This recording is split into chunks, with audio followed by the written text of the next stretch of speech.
really like this video. There are winter scenes, beautiful birds, fantastic trees, and some surprising wildlife. I hope you enjoy it.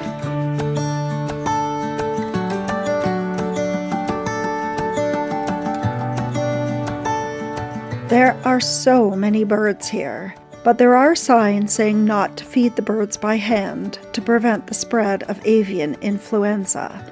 People have put out birdseed in specific areas, which is fine.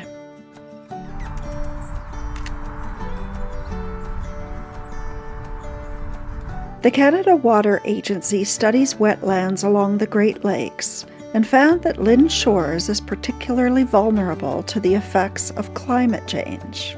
3 restoration and resilience projects are happening here, and we will talk about them when we get to the relevant areas.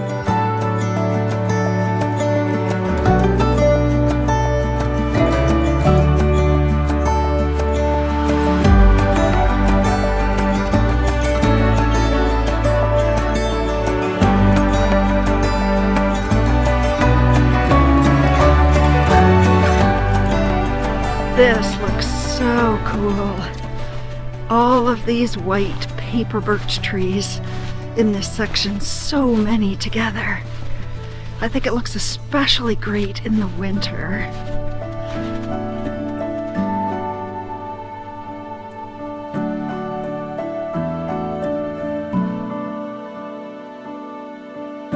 It looks like something from a movie set.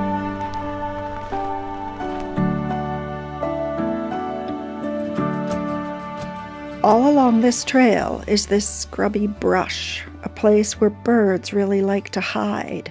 I think there might be dogwood and honeysuckle, which are both invasive species. They came from Europe in the 1800s as ornamental plants, and they can grow to be very dense and prevent native species from growing there. Mixed in are these buckthorn trees with the ends of some of the branches coming to a sharp point. They are also an invasive species. Well, that looks interesting. It looks like a sleeping place for some larger animal, maybe a deer? I think I'm going to have to ask my son-in-law. He knows all about these things. Okay, so my son-in-law thought they might be places where deer are digging to find food. These holes are all along this trail. I haven't seen any deer yet, but just wait. We are now approaching Lynde Creek, which leads to the wetlands just to the north. That is the site for Restoration Project number 1. The cattails in that marsh had been very dense, so they dug some of them out to create channels and more open water areas.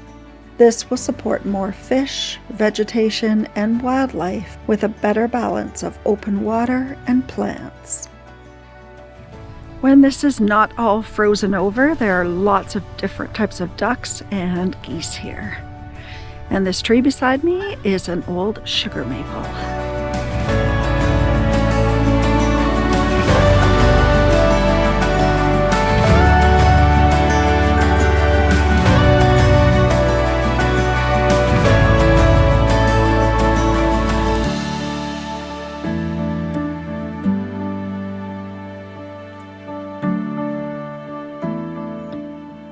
We have reached Lake Ontario, and this is where Restoration Project 3 will be happening. Just inland from the lake is the Cranberry Marsh, and it is protected from the lake water by what is called a barrier beach. It's a naturally occurring barrier made up of sand and gravel, but studies have found that this barrier beach is eroding quickly. They are in the planning phase for a project to prevent further erosion and protect the marsh. In February 2026, we can walk along the barrier beach to the other side of the Cranberry Marsh, but when the restoration project begins, I'm guessing it might be closed for a while.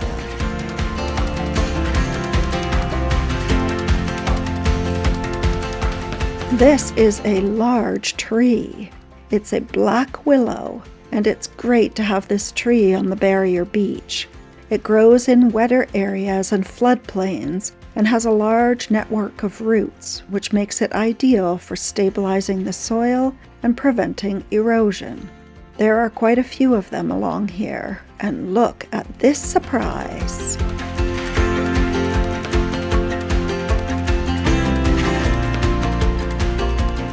And one more thing about willow trees, their bark contains salicin, which forms the basis for aspirin.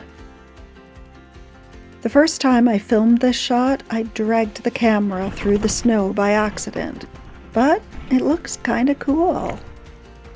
Here are some scenes from the barrier beach, and then we'll see some birds and wildlife on the other side. And there is one more active restoration project to see.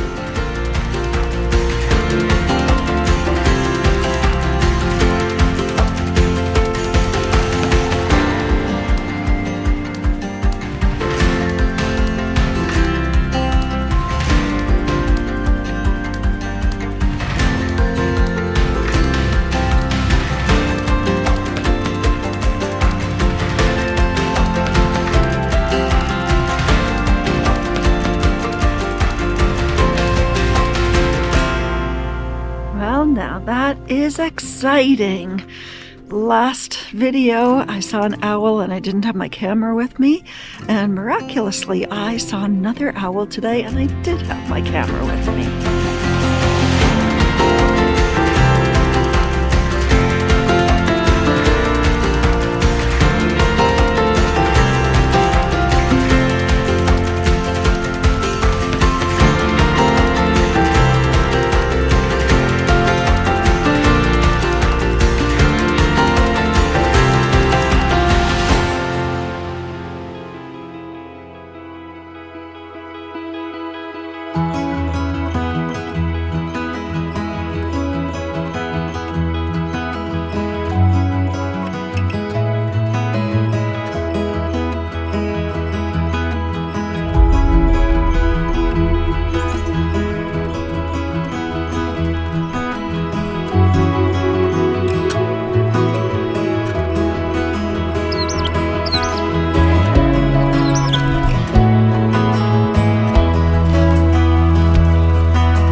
I'm going to walk along Halls Road to the north section.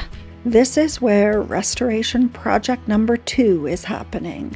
They are creating a new wetland that will help with flood control. It will create variations in water depth in order to increase the biodiversity of the area, and it will be a refuge for wildlife during extreme weather events.